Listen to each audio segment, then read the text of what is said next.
Төрийн албаа агчийг төр чөлөөлөх.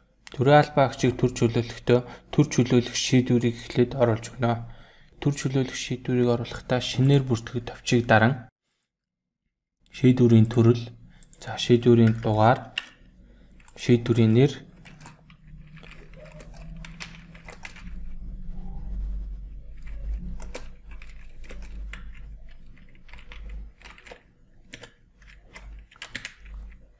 шийдвэрийн тайлбар,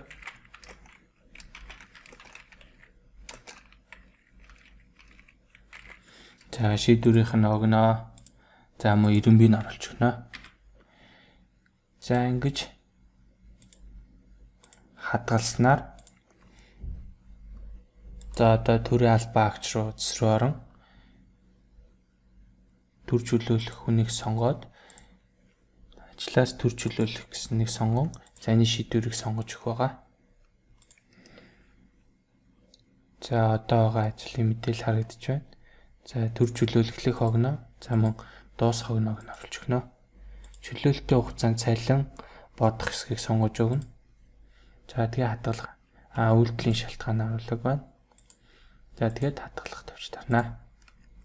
За ингэснээр тухайн эрхлэгчийн ардталд анхааруулгын тэмдэг гаргаж ирэх ба та төрийн албаа агчийн өөрчлөлтс рүү ороод төр чөлөөлсөн хэсгээс тухайн эрхлэгчийн системийн бүртгэлийг хийж өгнө. За энэ хүн маань мессенжер, үүрэг даалгавар, өргөдөл гомдол, хурал. За энэ хурал уулзалтыг дуусгаж өгөх ёстой байгаа. За энэ хурал уулзалтыг яаж дуусгах вэ гэхээр энэ хүн маань тухайн хурал уулзалт бүртгэлтэй энэ хурал уулзалтанд дууссан төлөвт ороогүй байна гэсэн үг. Тийм учраас энэ хурал уулзалтыг дуусгаж өгөх хэрэгтэй байгаа.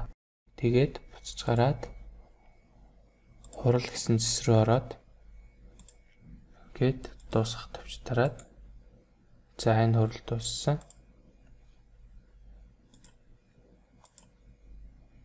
За мөн энэ хурал бас дуслаа.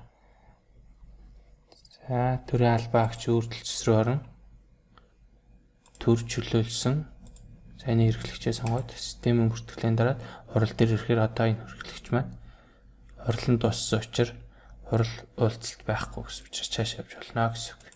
Ажлын хэсэг, олон нийтийн арга хэмжээ, алтан бичиг, цаг бүртгэл. За ингээд бүртгэлийг дуусгаснаар тухайн төрийн албаа агч төр чөлөөлөгдсөн гэсэн хэсэгт орж ирнэ.